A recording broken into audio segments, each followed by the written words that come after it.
Of a college game, well played on both sides, competitive, great pitching, timely defense. Obviously, kept us in it. The two unassisted 6-3 double plays were huge. But I thought our guys pitched great. Bowmeister's continue to evolve and figure it out, and the sequencing of pitches and the ability to be a little bit more consistent with the stuff will allow his game to just blossom. And there's flashes of it.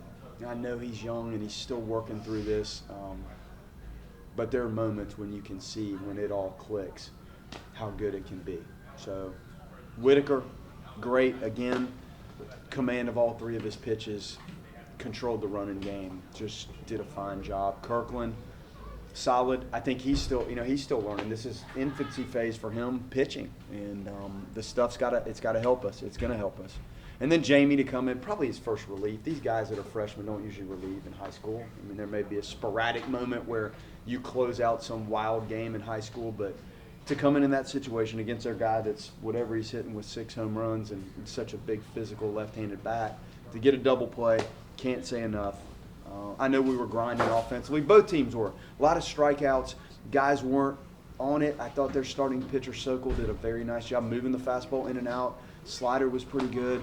And it was just hit or miss. Like, we'd sporadically do some things, and I think the difference in this is they stacked some of theirs to get it at 2, where ours base running and offense was a little more scattered, and that's how they tied the ball game up.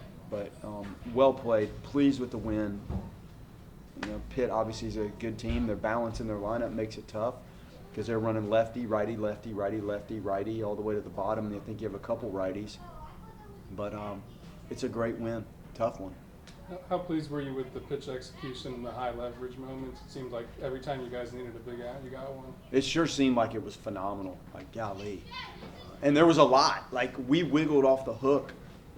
Shoot, you guys probably remember better than me at this point, but 3 or 4 innings, I felt like we were hanging in there and wiggled off the hook. And the double plays, I mean, they're huge. And each team found themselves in predicaments with how do you play the infield, where do you play them. They had the 5-man infield, which is exactly right, and Carrion found that one little sliver of space where he could pop it through there. And we kind of had a shallow double play situation with the first one because there's just a lot of management of the game. And it says a lot about our guys. To have to be here and deal with the tarp and all this stuff with changing the game times and have to get the tarp put away and then try to get warmed up for the game is not easy. And I told them I appreciated their focus because you got Jameis and you got the crew here and the tarp and all this stuff, and all of a sudden, like, first pitch is thrown, and I don't want them to lose their focus when you have some of the distractions and the changes that we had today. You just mentioned it, that play in the 11th when you guys had the infield looked like halfway in kind of, and Jordan is able to get to that ball. Just the ability to get to that ball, how impressive was that? It was a great play. And the poise to make sure, like, I see people occasionally rush that a little bit or not use their feet properly and don't handle the step on the base and the throw properly, and it can get a little messy. It shouldn't, but you see it happen. And they were both slightly unusual balls. And we work on that a lot. And he took that out there and handled it. And I know he was very frustrated about how his offensive game was going. And we're trying to cultivate this is offense in here, and no matter how this is going, when you have to go out there on that field and perform defensively, you have to separate the two. And now when everything's going good, it's fun to go out there and play good defense and come in, but sometimes it doesn't work that way. Some days defense may not be something that has gone well for you, but you have to come in here and grab the bat and go give quality at bat. So that was a good example of him today, not taking some of this stuff out there. Play good D. Last week you talked about Baumeister, working on him in the stretch. What was your assessment of how he performed in the stretch today? I thought it was a little better. I thought it was a little better, and it wasn't flawless. It wasn't as clean as it needs to be, but I see improvement. It's got to continue to improve. Make no mistake, and he knows that. But you see such flashes, and Chuck and I talk about it. His best inning was the 5th. When he struck out the side, and sometimes you'll see those bigger guys, sometimes it clicks up a little bit as the game goes on, and I thought it did, and then I think they got a base hit in the 6th, and that was, I think, the end of it, but he's going to keep learning and growing.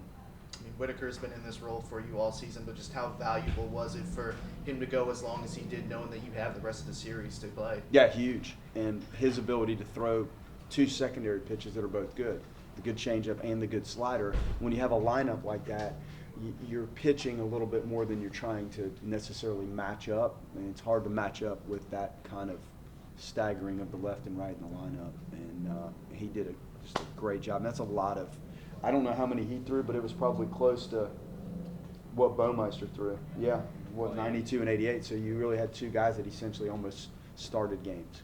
What makes his changeup so good? It seems like he could almost tell them it was coming and they would still swing and miss. Well, the arm speed has to stay the same. Like if you give it away, good hitters will see that you've done something differently with how you're actually throwing it. And he does a good job of maintaining arm speed and arm action. There's not a lot of change that, well, literally change. There's not a lot of difference in where he throws it or how hard he's throwing the ball. It's just a gift that he has of the grip and the mechanism to manipulate the ball like he does. And I think his breaking ball has gotten better. Chuck's worked really hard with him on the breaking ball. And he's always moved the fastball in and out. But now the ability to obviously command the change and add that good little slider, which I think has gotten better. I mean, that allows him to pitch like he did today. Does this feel like the path moving forward? 90 from your starter, 80 from somebody in the bullpen just going crazy? Or is this just kind of to give you some momentum to figure things out as you talked about guys getting cleaner? And I don't know my path going forward just yet. Like we're trying to one game at a time and learn, and that's great. Now, obviously, the game was so much longer today that there was more to deal with. But I think Baumeister's efficiency would allow those 85 or 90 pitches, whatever he did, to get a little further. And you have some quick innings. Like we didn't have many quick innings for with Baumeister on the mound that I recall. There may have been some, but as that revolves around command and execute and getting some easy, early, cheap outs on good fastballs that are down and expanded, or a quality secondary pitch. So that needs to be the path. And then it shortens a little bit of maybe what we're asking some of these guys to do out of the bullpen. You guys have Jameis. I mean, you had Jameis here today, and you have Buster tomorrow. Just Yeah. How excited are you to see Buster and to get him around some of the guys as well? He is just a phenomenal individual. His career here and that last year probably could go down as one of the best in the history of college baseball. And he essentially, as he should have, accumulated basically every award to go into the big leagues and 3 World Series championships, and the comeback player of the year twice is just, it's remarkable. And I guess above all else, all the all-star appearances and all the other things, it's how he carried himself and how the world appreciated him being him and being such a stand-up, up-front guy. So to have him here, remarkable what he did, simply amazing, and that moment out on the field will be, I'm sure, awesome for his family. It'll be awesome for this program, this city, and he's going to be around all day, and hopefully he gets a chance to chat with our guys a little bit. But he's just an amazing individual, an amazing human. I think I have to talk to Chuck, but does it feel like Jamie, Dennison, and just ... I mean, in terms of who you guys have left in the bullpen? Well, I mean, you have Armstrong, you have Oxford, and you have Kirkland again, and you hope that the lefty that's throwing tomorrow can give you similar to what he did last weekend for us with Wyatt on the mound. He's built for this, and it just lined up that this made the most sense for him to start tomorrow, and we need a good start from him. And I think we're equipped in the bullpen. I mean, shoot, both teams, like, this isn't a one-sided deal out of the bullpen for the length of that game. So, I think we're okay, and we'll see where they are. But there were a lot of punches thrown in this one. So I think Jamie will be fine. Army will be fine. Oxford's good.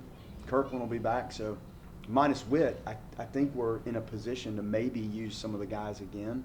David Barrett, Dennison, fine. So we're okay. Awesome. Thanks, Thanks, Coach. Coach. This is where we got to ask you that question about, was it cooler to have a game-saving defensive play or a game-winning hit? And you kind of had both tonight, so How's that feel? I mean, it's cool to win. That's the biggest thing out of tonight. Yeah, it was cool to help a team win and defensively and offensively. So as long as we won, that was a pretty cool part. I'm gonna say about the whole night. When you step in the box and they have 5 infielders on the infield, does your eyesight change at all, I guess? Does your approach change at all, or does it just keep doing what you've been doing? I mean, it's just I was trying to hit something hard. I wasn't really trying to do too much, honestly, because I felt like earlier in the game I was probably thinking too much, trying to do too much earlier in the game. So that last at bat, I just wanted to simplify things and hit the ball hard, and I found the hole. So that was good playing right there. When the ball is hit in that particular part of the field where you and Nander kind of both take a look at and kind of decide who's going to try and go for it, what's that communication like between you both? Because obviously it was close on both sides, and you stumbled over the bag on the first double play. Yeah, we practiced it a lot, actually. Since I got it twice. It's kind of just telling me, ball. It's kind of saying I got the ball, I got it, means I got both. So I got it. We practiced that a lot. I said it out loud. He heard me. So I kind of just telling him I got the ball and the bag. So something we practiced on for sure, and it came into play today. Coach Jarrett's talked about wanting you guys to be fighters, and he mentioned it last week, and what you guys went through tonight. I mean, this is just kind of another piece of the puzzle. You guys proving to each other how much you guys are able to fight. Yeah, absolutely. I mean, you can see it. It doesn't matter the score of the game, whether it's a high-scoring game, low-scoring game. We're going to do everything we can to win. And these guys fought. We had some phenomenal performances on the mound for us that really helped us. Our bats weren't, the best tonight, but we found a way to win. And Coach talks about it all the time. If your pitching and defense keeps you in games, you're going to figure it out one way or another, and that's what happened tonight. On that first double play in the 11th, Link mentioned you guys were kind of playing halfway in. I guess off the bat, did you think you'd be able to get to that ball, and just walk me through that play? Yeah, we were halfway. I mean, the instincts kind of just took over. I knew once it took me to my left, there was no way I was going to throw him out of home. So kind of just try to do everything I can to turn double play, and that's exactly what happened. So yeah, I mean, just instincts really just took over there, and it was good. I mean, key part of the game for sure. Can you talk about the swag you're wearing? Yeah, I mean, it's something we've had on the locker room. I mean, in the last couple innings, I think all the guys are wearing some different glasses. We got a little chain going on. I mean, it's some swag that we're bringing to FSU and to our program, and kind of building that culture here. And I think I love it personally. I think the coaches are all for it. As long as we our class act and business first, and then enjoy those moments after. It's kind of just fun, making this fun. And sometimes it can be tough, but everything we can to do it to bring out some swag and make it fun. Speaking of business first, I mean, James was here throwing out the first pitch. Link kind of made a comment that he wanted you guys to remain focused amongst all the distractions. Not to say that he was a distraction, but how did you focus back into the game? What was that experience with him like pregame? Yeah. I mean, yeah, it was cool, but it was like no other day. Link talks about it, every time, every day, every game, just to be a machine. And that's kind of the mindset. I mean, yeah, it's great to have a guy like his caliber here, and what he means to this program. And it was definitely nice, but at the end of the day, we know we're here for a purpose, and to win baseball games, and that's the goal. Go 1-0 today, and that's what we did. So it's something that we've been doing since the beginning of the season, and it's not going to be no different no matter what happens. You talked about the culture and playing with some swagger. I know you were elected a team captain by the players before the season. Just how much do you enjoy being a captain? It seems like you've kind of taken that leadership role to the next level. I mean, yeah, it's a good feeling to know your teammates trust you and have that belief in you. And I do everything I can to lead on the field and off the field. Obviously with a game like I had today, it wasn't one of my best games, but knew that I was going to come up at some point in the game and help my team. At first it was defensively, and then walking Jaime to face me, it's kind of like, okay, like just I don't really know how to describe it, but just like kind of lit a fire in me, and I knew I wanted to end the game for my team and win this game, and I think we all wanted to go home for sure. Thanks, Jordan. Great, thank you. No problem.